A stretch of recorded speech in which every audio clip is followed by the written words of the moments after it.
Hey guys, welcome you all once again in my channel Toppers Forum. Good evening to all of you. Myself Vinay Tripathi. Today we will discuss about the political crisis in Maharashtra. साथियों, बहुत बड़ी crisis दिख रही है, political crisis दिख रही है। मुख्यमंत्री आगे अपना पद बचा पाएंगे या नहीं, ये चर्चा का विषय है। आइए समझते हैं कि क्यों। ध्यान रहे, यहाँ पर जो भी बात हम लोग करेंगे वो सिर्फ और सिर्फ प्रतियोगी परीक्षाओं के दृष्टिकोण में। Only will have to discuss about the competitive examination link with the topic, nothing more. मतलब जो भी बात करेंगे वो सिर्फ कंपटीशन में आने वाले प्रश्नों को ध्यान में रखते हुए बातें हम लोग करेंगे। चलिए तो शुरू करते हैं बिना लेट किए हुए। सबसे पहले आप लोगों को ये समझना होगा कि जो क्राइसिस उत्पन्न हुई है वो ये उत्पन्न हुई है कि जो माननीय श्रीमान उद्धव ठाकरे जी हैं वो आगे मुख्यमंत्री रहेंगे कि नहीं रहेंगे, और रहेंगे तो कैसे रहेंगे, ये एक चर्चा का विषय बना हुआ। क्यों, समझते हैं।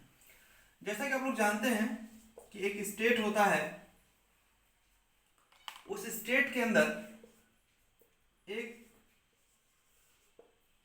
लेजिस्लेचर होता है जो वहां की कानून व्यवस्था को पूरी तरीके से चला रहा होता है, नए कानून भी बनाता है।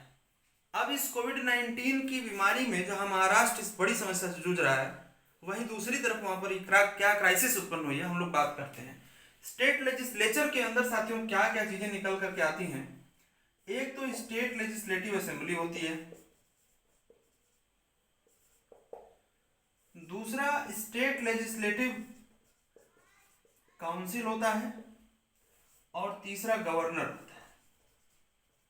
अब यहां पर मैं आपको थोड़ा सा क्लियर कर दूं कि स्टेट लेजिस्लेटिव काउंसिल, जिसको आप हिंदी में विधान परिषद भी कहते हैं और इसे विधानसभा कहते हैं, तो कोई जरूरी नहीं है कि हर राज्य में, प्रत्येक राज्य में स्टेट लेजिस्लेटिव काउंसिल हो। ये नया क्रिएट भी किया जा सकता है, और किसी राज्य में यदि पहले से स्टेट लेजिस्लेटिव काउंसिल है तो उसे समाप्त भी किया जा सकता है। किन किन राज्यों में वर्तमान में है, ये आपका होमवर्क है, आप करिएगा। यहां पर मैं आपको एक इंपॉर्टेंट क्वेश्चन बता दे रहा हूं कि 16 अक्टूबर 2019 को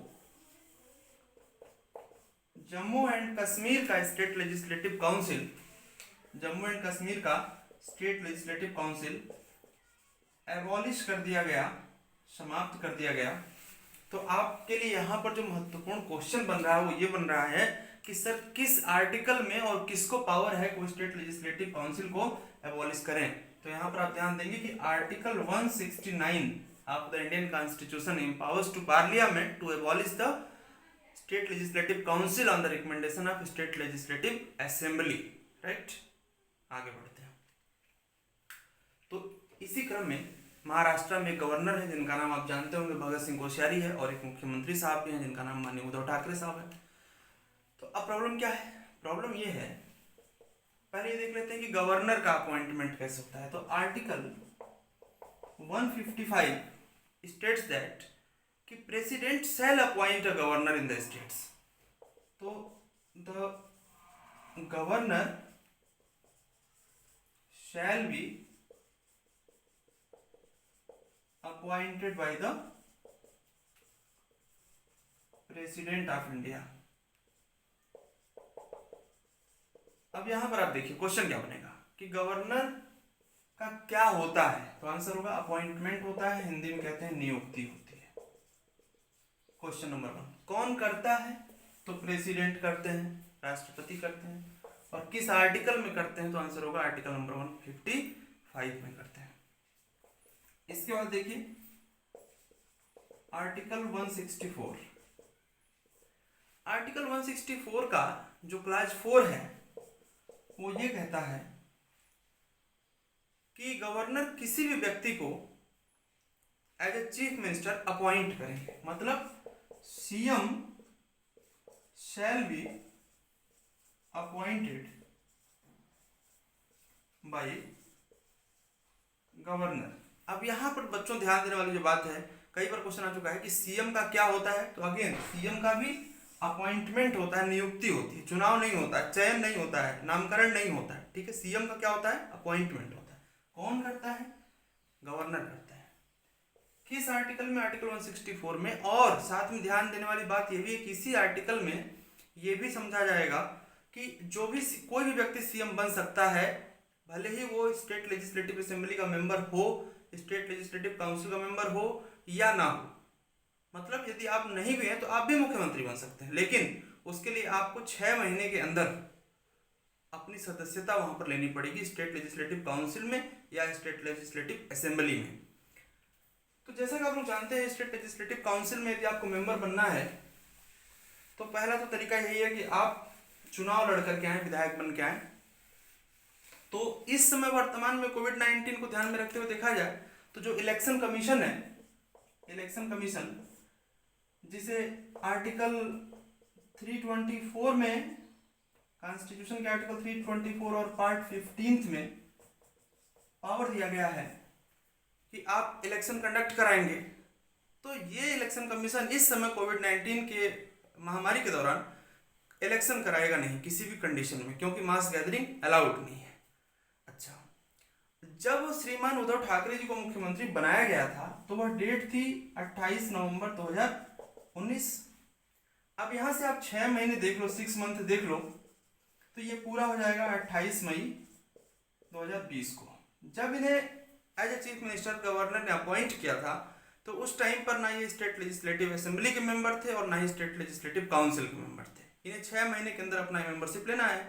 नाउ क्वेश्चन इज दैट कि अब चुनाव हो नहीं सकता है और गवर्नर इन्हें अपॉइंट कर नहीं रहे हैं। अब सवाल उठता है कि अब आगे क्या होगा। जब ये 28 मई पूरा हो जाएगा तब तो मुख्यमंत्री कोई रह ही नहीं जाएगा, तो सरकार कैसे चलेगी। क्वेश्चन इज दैट कि चलो चुनाव नहीं हो सकता है तो राज्यपाल क्यों नहीं अपॉइंट कर रहे हैं। क्या कोई राजनीतिक कारण है? नहीं। देखिए, कुछ तो लोग कहेंगे लोगों का काम है कहना ना, राजनीति हो रही है, राजनीति अपनी जगह पर है। हम लोगों को इसके उस डायमेंशन को समझना है जो एग्जाम में पूछा जा सकता है। आइए समझते हैं। Article number 171 of Indian constitution में गवर्नर के पास पावर है कि वो स्टेट लेजिस्लेटिव काउंसिल में सदस्यों का नॉमिनेशन करते हैं, लेकिन जिस सीट पर किसी पर्टिकुलर पर्सन का अपॉइंटमेंट हो रहा है, नॉमिनेशन हो रहा है, वह सीट का जो रिमाइंडरिंग टर्म है वो 1 साल से कम का नहीं होना चाहिए। मतलब कि अब यदि वो सीट अगले 1 साल के अंदर खाली होने वाली है, दोबारा से अपना 6 ईयर का टेन्योर कंप्लीट कर रही है, तो समस्या है, तो गवर्नर वहां पर अपॉइंट नहीं कर सकते हैं। ऐसा लिखा गया है PRA एक्ट 1951 के सेक्शन 151 में। ठीक है, देखते हैं क्या है। पहले आप ये समझिए कि आर्टिकल 171 में ही गवर्नर को पावर है कि वह स्टेट लेजिस्लेटिव काउंसिल में नॉमिनेशन करेंगे। तो आप कह सकते हैं कि nomination of the member in the state legislative council by governor.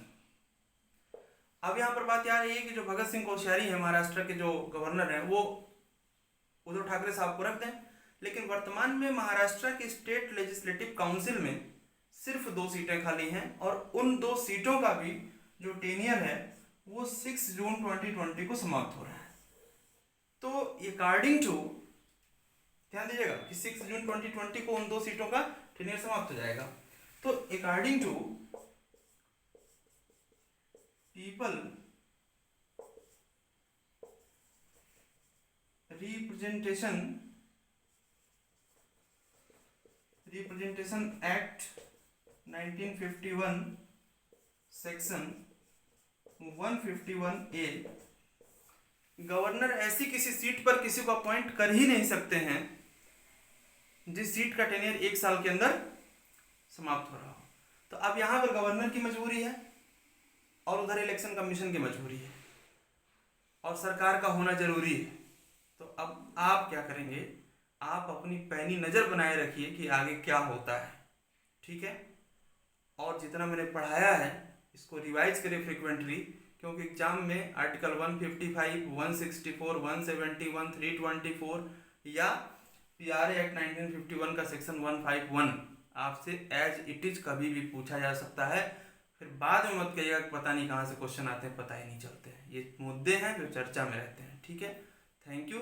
आगे क्या होता है हम लोग नेक्स्ट वीडियो में मिलते हैं। लाइक करिए, सब्सक्राइब और शेयर करिए ताकि और लोगों तक ये जानकारियाँ पहुँच सकें। धन्यवाद।